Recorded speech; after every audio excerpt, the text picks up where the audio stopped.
এই, তাড়াতাড়ি নিচে নেমে আয় বলছি, আমি তোকে খাবো। না, আমি নামবো না। আমি এখানে ঝুলে থাকবো। আমি কিছুতেই নিচে নামবো না। এই, অনেকক্ষণ হলো তোর জন্য এখানে দাঁড়িয়ে আছি। মানুষের মাংস খাইনি অনেক দিন হলো, আজ তো তোকে আমি খাবোই। না, আমি কিছুতেই নামবো না। আমি এই গাছেই ঝুলে থাকবো। আমি নামবো না। কিছুক্ষণ পর সেখানে একটা শিয়াল আসলো আর বাঘকে বলল, বাঘমামা, ও বাঘমামা, তুমি এখানে একা একা দাঁড়িয়ে কি করছো? এই শিয়াল, তুই কি অন্ধ নাকি? আমি এখানে ওই শিকারের জন্য দাঁড়িয়ে আছি। কিন্তু মামা, তুমি এখানে কি শিকার করছো? এখানে তো আমি কিছুই দেখছি না। আছে আছে, একবার উপরের দিকে তাকিয়ে দেখ, ওখানে শিকার একটা ঝুলে আছে। আরে সত্যিই তো, এই মানুষকে তুমি শিকার করছো? হ্যাঁ, অনেকদিন হলো মানুষের মাংস খাই না, তাই আজ আমি এই বেটাকেই খাবো। তখন শিয়াল মনে মনে ভাবল, এই বেটা তো আমাকে একদিন সাহায্য করেছিল, একে যে করেই হোক এই বাঘের হাত থেকে বাঁচাতে হবে। আরে মামা, তুমি যাকে শিকার করছো একে ধরতে ধরতে তো তুমি না খেয়েই মরবে, তবু এই বেটা গাছ থেকে নামবে না। তুমি এক কাজ করো, তুমি কিছু একটা শিকার ধরে খেয়ে এসো। আরে শিয়াল, তুই তো ঠিক কথাই বলেছিস। আমি সকাল থেকে এই গাছের নিচে দাঁড়িয়ে আছি, কিন্তু এই বেটা তো কিছুতেই নিচে নামছে না। হ্যাঁ মামা, তাই তো বলছি, এই বেটা নামবে না। এ খুবই খারাপ। এর চেয়ে তুমি অন্য কোনো শিকারের খোঁজে বের হও। এই শিয়াল, তুই ঠিকই বলেছিস। এক কাজ কর, তুই একে পাহারা দে, আর আমি অন্য শিকারের খোঁজে বেরিয়ে পড়ি। কিছুক্ষণ পর কিন্তু আমি আবারও এখানে আসব। এই বলে বাঘ সেখান থেকে চলে গেল আর শিয়াল মানুষকে বলল, আরে তুমি এখনো ওখানে ঝুলে আছো, তাড়াতাড়ি নিচে নেমে এসো। শিয়ালের কথা মতো লোকটি নিচে নামলো। আরে মহাশয়, তুমি ওখানে গাছের ডালে ওভাবে ঝুলেছিলে কেন? আর বলো না ভাই, আমি এই গাছে উঠেছিলাম, তখন ওই বাঘ বেটা এই গাছের নিচে এসে দাঁড়ালো। আমি বাঘকে ফাঁকি দিয়ে গাছ থেকে নামবার চেষ্টা করলাম, তখন সে আমাকে দেখে ফেললো। তখন থেকে সে আমাকে খাওয়ার জন্য এই গাছের নিচে দাঁড়িয়েছিল, আর আমিও ওখানে ঝুলেছিলাম। হ্যাঁ বুঝলাম, তোমার অনেক ধকল পোহাতে হয়েছে। তুমি এবার বাড়ি যাও, আর শোনো, এখানে কিন্তু আর মনের ভুলেও আসবে না, বুঝলে? হ্যাঁ, তোমাকে অনেক ধন্যবাদ। তোমার কথা আমি সারা জীবন মনে রাখব। কিছুক্ষণ পর বাঘ সেখানে ফিরে এলো আর উপরের দিকে তাকিয়ে দেখলো লোকটা সেখানে নেই। তখন বাঘ রেগেমেগে বলল, এই শিয়াল, মানুষটা কোথায় গেল? আমি তো তোকে এখানে পাহারা দেওয়ার জন্য রেখে গিয়েছিলাম। বাঘমামা, আমি তো ভালোভাবে পাহারা দিচ্ছিলাম, কিন্তু কখন যে ঘুমিয়ে গেছিলাম নিজেও জানি না, আর সেই সুযোগে বেটা গাছ থেকে নেমে পালিয়েছে। আরে শিয়াল, তুই এটা কি করেছিস? তুই তো খুব বড় একটা অন্যায় করে ফেলেছিস।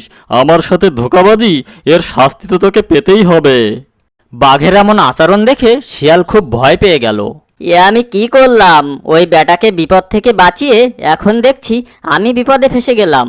মামা, এখানে আমার দোষ কোথায়? তুমি যেমনটা বলেছিলে আমি তো সে মোতাবেক পাহারা দিচ্ছিলাম, কিন্তু কখন যে ঘুম এসে গেছিল তা আমি জানি না। হ্যাঁ, অবশ্যই তোর দোষ আছে। এখন আমি তোকে খেয়েই আমার পেটের খিদে মেটাবো। না মামা, না, আমাকে খেও না। আমি তোকে ছাড়তে পারি, তবে একটা শর্ত আছে। তুই প্রতিদিন আমাকে একটা করে মুরগি এনে দিবি। আচ্ছা ঠিক আছে, আমি তোমার শর্তে রাজি আছি।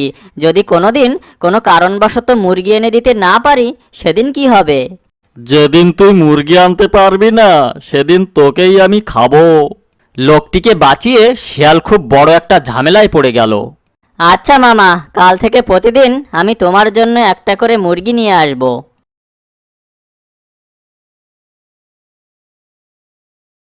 এরপর শিয়াল সেই লোকটার বাড়িতে গেল। আরে ভাই, তোমাকে বাঁচিয়ে আমি খুব বড় একটা বিপদে ফেসে গেছি। এখন তুমি আমাকে বাঁচাও ভাই। আরে শিয়াল, তোমার কি হয়েছে? আমাকে সব কিছু খুলে বলো, আমি তোমাকে অবশ্যই সাহায্য করব। শোনো, আমি তোমাকে ওই বাঘের হাত থেকে পালাতে সাহায্য করেছি।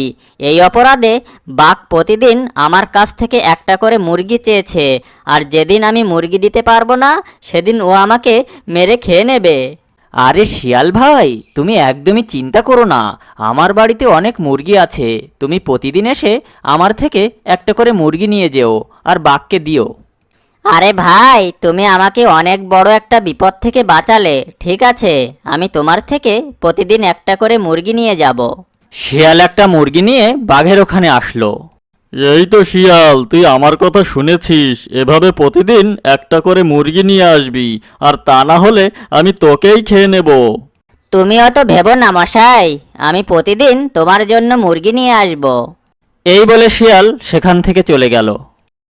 পরদিন শিয়াল আবারও সেই লোকটার ওখানে যাওয়ার জন্য রওনা দিল। এভাবে যদি প্রতিদিন আমি একটা করে মুরগি বাঘকে দিতে থাকি, একদিন তো মুরগি শেষ হয়ে যাবে, সেদিন বাঘ তো আমাকে খেয়ে নেবে। না, এভাবে তো বাঘের হাত থেকে বাঁচা যাবে না, আমাকে অন্য কোনো একটা উপায় ভাবতে হবে। এই বলে শিয়াল সেই লোকটার ওখানে গেল আর বাঘকে মারার জন্য একটা বুদ্ধি করলো। তুমি ঠিকই বলেছ, এটাই করতে হবে। এরপর শিয়াল একটা মুরগি নিয়ে বাঘের ওখানে গেল। আরে তুই ঠিক কাজ করেছিস মুরগি এনে, কিন্তু প্রতিদিন একটা করে মুরগি খেয়ে তো আমার পেট ভরে না। মামা, আমি তোমাকে একটা বুদ্ধি দিতে পারি, খুব ভালো একটা বুদ্ধি। তোমার তো একটা করে মুরগি খেয়ে পেট ভরে না, তাই তুমি এক কাজ করো। আমি যেখান থেকে মুরগিগুলো নিয়ে আসি সেখানে অনেক মুরগি আছে, সেখানে যদি তুমি যাও তাহলে মুরগি খেয়ে তুমি শেষ করতে পারবে না। আরে তুই তো ঠিকই বলেছিস। হ্যাঁ মামা, সেখানে অনেক মুরগি আছে, প্রতিদিন যদি তুমি পেট ভরে সেগুলো খাও তাও শেষ করতে পারবে না মামা।